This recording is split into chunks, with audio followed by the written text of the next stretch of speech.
ರಾಹುಲ್ ಗಾಂಧಿ ತಮ್ಮ ಸೋಲನ್ನ ಮರೆಮಾಚಲು ಸುಳ್ಳು ಆರೋಪಗಳನ್ನ ಮಾಡುತ್ತಿದ್ದಾರೆ. ಅಂಬೇಡ್ಕರ್ ರಾಜೀನಾಮೆಯಿಂದ ಏನು ಫರಕ್ ಬೀಳಲ್ಲ ಅಂತ ಪತ್ರ ಬರೆದಿದ್ದಾರೆ. ನೆಹರು ಅವರು ಬಾಬಾ ಸಾಹೇಬ್ ಅಂಬೇಡ್ಕರ್ ಅವರಿಗೆ ಅತ್ಯಂತ ಘೋರ ಅಪಮಾನ ಮಾಡಿದ್ದಾರೆ. ಸಂಸತ್ತಿನಲ್ಲಿ ರಾಹುಲ್ ಗಾಂಧಿ ಸಂದೀಪ ಪಾತ್ರ ಅವರಿಗೆ ಮೊಣಕೈಯಿಂದ ತಳ್ಳಿದ್ದಾರೆ. ಕರ್ನಾಟಕ ಮತ್ತು ತೆಲಂಗಾಣದಲ್ಲಿ ಗೆದ್ದ ನಂತರ ಇಡೀ ಜಗತ್ತೇ ಗೆದ್ದ ವರ್ತನೆ ತೋರುತ್ತಿದೆ. ಹುಬ್ಬಳ್ಳಿಯಲ್ಲಿ ಕೇಂದ್ರ ಸಚಿವ ಪ್ರಹ್ಲಾದ್ ಜೋಶಿ ಈ ರೀತಿಯಾಗಿ ಹೇಳಿಕೆ ನೀಡಿದ್ದು ಕಾಂಗ್ರೆಸ್ ಸತತ ಸೋಲಿನಿಂದ ಹತಾಶೆಗೊಂಡಿದೆ. ಹರಿಯಾಣ, ಮಹಾರಾಷ್ಟ್ರದಲ್ಲಿ ಹೀನಾಯವಾಗಿ ಸೋತಿದೆ. ವಿರೋಧ ಪಕ್ಷವೂ ಸಹ ಕಾಂಗ್ರೆಸ್ ಆಗಿಲ್ಲ. ನೆಹರು ಭಾರತ ರತ್ನ, ಇಂದಿರಾ ಗಾಂಧಿ ಭಾರತ ರತ್ನ, ರಾಜೀವ್ ಗಾಂಧಿ ಭಾರತ ರತ್ನ ತಮಗೆ ತಾವೇ ಕೊಟ್ಟುಕೊಂಡರು. ಅಂಬೇಡ್ಕರ್ ಅವರಿಗೆ ಭಾರತ ರತ್ನ ನೀಡಲು ಬಿಜೆಪಿ ಬೆಂಬಲಿತ ಕಾಂಗ್ರೆಸ್ ವಲ್ಲದ ಪಕ್ಷ ಬರಬೇಕಾಯಿತು. ನೆಹರು ಅವರು ಮೀಸಲಾತಿ ಬಗ್ಗೆ, ಕ್ವಾಲಿಟಿ ಬಗ್ಗೆ ಮಾತನಾಡಿದ ರೆಕಾರ್ಡ್ ಇದೆ. ಈ ವಿಚಾರವಾಗಿ ಕರ್ನಾಟಕದ ಸದನದಲ್ಲಿ ಗಲಾಟೆ ಮಾಡಿ ಸಿಟಿ ರವಿ ಅವರನ್ನ ಎತ್ತಿಕ್ಕಲು ಪ್ರಯತ್ನ ಮಾಡಲಾಗಿದೆ. ಭಾರತ ರತ್ನ ಅದಾದ ನಂತರ ರಾಜೀವ್ ಗಾಂಧಿಗೆ ಭಾರತ ರತ್ನ 1970ರಲ್ಲಿ ಅಂಬೇಡ್ಕರ್ ಅವರನ್ನು ಸೋಲಿಸಿದವರಿಗೆ ಪದ್ಮಭೂಷಣ. ಅವ್ರಿಗೆ ಯಾಕೆ ಕೊಟ್ರಿ ಅಂತ ಕೇಳ್ತಾ ಇಲ್ಲ, ನನ್ನ ವಿಷಯ ಇಲ್ಲ. ಆದರೆ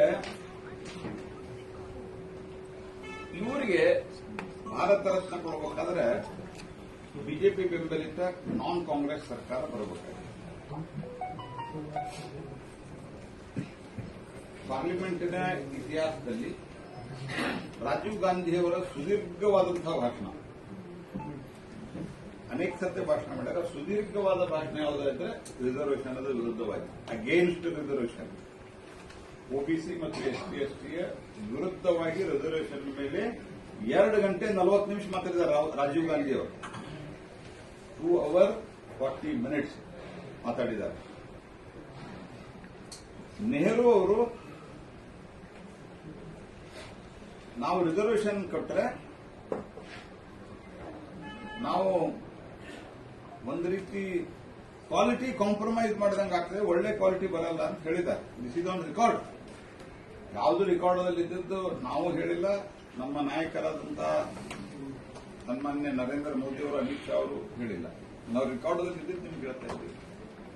ಮತ್ತೆ ಇನ್ನೂ ತನಕ ಕಾಂಗ್ರೆಸ್ ಪಾರ್ಟಿಯವರು ರಿಪ್ಲೈದಲ್ಲಿ, ಲೋಕಸಭೆ ರಿಪ್ಲೈದಲ್ಲಿರ್ಬೋದು, ರಾಜ್ಯಸಭೆ ರಿಪ್ಲೈದಲ್ಲಿರ್ಬೋದು, ಅವರ ಟರ್ನ್ ಬಂದಾಗ ಇದನ್ನ ಚಾಲೆಂಜ್ ಮಾಡಿಲ್ಲ. ಎಮರ್ಜೆನ್ಸಿ ಇತ್ಯಾದಿ ಎಲ್ಲ ಗೊತ್ತಿದ್ದೇ ಇದೆ. ಎಮರ್ಜೆನ್ಸಿಯಲ್ಲಿ ಸಂವಿಧಾನವನ್ನು ಹತ್ತಿಕ್ಕಲಿಕ್ಕೆ ಪ್ರಯತ್ನ ಮಾಡಿದರು. ಈ ರೀತಿ ಅಂಬೇಡ್ಕರ್ಗೆ ಸತತವಾಗಿ ಅಪಮಾನ ಮಾಡಿದಂಥವರು